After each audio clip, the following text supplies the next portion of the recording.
Well, how the turntables. If you get that reference, you are a legend. For the past 2 years or so that Fortnite Battle Royale has been dominating the gaming scene, Epic Games, the developer and creator of Fortnite, has been sat upon a golden throne in the eyes of the community, as no other developers out there have really been this supportive and interactive with the game and its community after release. Most games launch and they see new updates every few months or so, and some don't even get new content ever, they just launch and that's that. But then you've got Fortnite, which not only gets new content left and right, but it also gets other updates and bug fixes and all things of that nature pretty much every single week. Since it launched, Fortnite has been updated countless times, adding in new weapons, new map changes, new skins, and everything else in between, which really makes Epic Games seem like the king of kings in the developer world. But is Epic really all that perfect? Many rumors have said the employees there have to work 80-hour work weeks sometimes with little to no vacation time in between. Time and again, Epic has seemingly ignored the community's wishes, so on and so forth. And there's even been a handful of times where Epic Games has downright lied to us.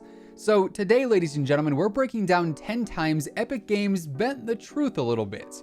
So if you enjoyed the video, drop a like on it, and now without further ado, let's get into it. Number 1. Save the World. Fortnite Save the World, despite being the original version of Fortnite, is definitely not the most popular version of the game, as Battle Royale has surpassed it immensely in its time of being out. And you can probably credit a lot of that to the fact that Battle Royale is a free-to-play mode in Fortnite, whereas you do actually have to pay money for Save the World. The price does fluctuate a lot, as Epic does put the title up for sale quite a bit here and there, but at the end of the day, you do still have to pay to play Fortnite Save the World. Except, here's the thing, back in 2018, I believe over a whole year ago at this point, Epic said, you know what, we see that Save the World has a decent fan base, but we also know a lot of people choose to play Battle Royale instead because it's free. So with that, in early 2019, keywords early 2019, we plan on releasing Save the World as a free-to-play title so that everyone can access it free of charge. Well, here we are, it is currently October of 2019, early 2019 is long gone now and Save the World is still not free. Even with the launch of Chapter 2, there were leaked files suggesting that Save the World might become free-to-play with the new seasonal update, but it still did not. So, Epic, what's the deal here? Over a year ago you said Save the World would go free-to-play, yet it is still not free-to-play. I know for a fact the player count would spike up because you can naturally earn V-Bucks in Save the World by completing certain missions, so you could essentially earn some free V-Bucks by playing Save the World if it went free-to-play. So the fact that Epic has not followed through on that promise yet is pretty disappointing to say the least. Number 2, releasing the patch notes. So this one is a bit of an oddity, so to speak, as Epic did not outright say this was something they were going to do, but it has been a standard thing ever since the game originally started getting updates. Now what I am referring to here is the Chapter 2 update patch notes, which at the time of recording this have still yet to be released, despite Chapter 2 of Fortnite being out for a decent bit now. Maybe by the time this video goes up, the patch notes will finally be out, but even for them not to be out a day or two after the update goes live is very unlike Epic in general. Typically when a new season goes live, we have the patch notes released as the downtime is still active, and by the time the servers are back up and online, everyone already knows what's been changed and altered since the last time that we played. But despite there being multiple days of downtime for Chapter 2 with the whole black hole screen, we still did not get any patch notes released. So once again, Epic, what exactly is going on here? Number 3, the Ghoul Trooper. This issue is another time-sensitive one that could honestly be resolved by the time this video gets uploaded, but once again, something that Epic implied they would do is re-release the Ghoul Trooper into the shop, much like how we saw the Skull Trooper return before. Arguably, the most sought-after skin in the entire game is the Ghoul Trooper, and we all assumed that because the Skull Trooper returned to the shop last year, we would also end up seeing the Ghoul Trooper return as well. But up until the point that I am recording this commentary, we have still yet to see her return to the shop, which poses the question, will the Ghoul Trooper ever actually return?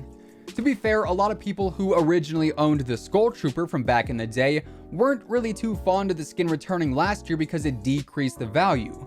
So maybe Epic wants to keep the value and the rarity of the skin extremely high this time around, and perhaps the Ghoul Trooper will never actually return. Number 4. The Mech Nerf. Throughout all of Season X, the mechs were nothing but a massive problem in the eyes of the community, and over time, through enough complaining and through enough criticism, Epic finally decided to quote-unquote nerf the mechs, despite their initial nerf not really doing all that much. But originally, they said they did not feel it was necessary to even nerf the mechs all that much, because statistically, only a few people were dying to them each match, and they really just were not all that impactful in-game. However, in all reality, those statistics were just not true, as the mechs were far, far more annoying than Epic ever made them out to be. Number 5. The Turbo Building. Another nerf that Epic supposedly made a little while back was to the turbo building, as there was this whole situation with the turbo building responsiveness and speed being altered that we'll touch on a little later on into this video. But in this case specifically, Epic and the Fortnite team essentially said that they reduced the input delay and overall time it took for turbo building to kick in, yet after that patch went live, turbo building was actually worse than before.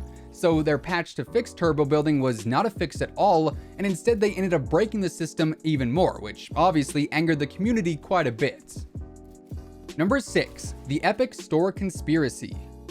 The Epic Games Store has been in the headlines a few times as of lately, mainly because a lot of people claim that it's poaching titles from Steam.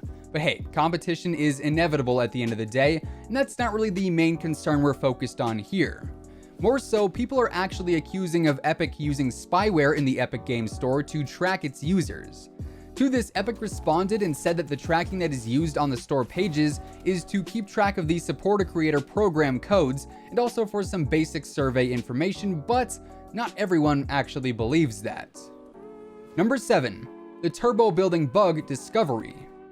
As I mentioned earlier, turbo building has been a hot topic in the community more recently, and it initially started with a bug with the system from several months ago.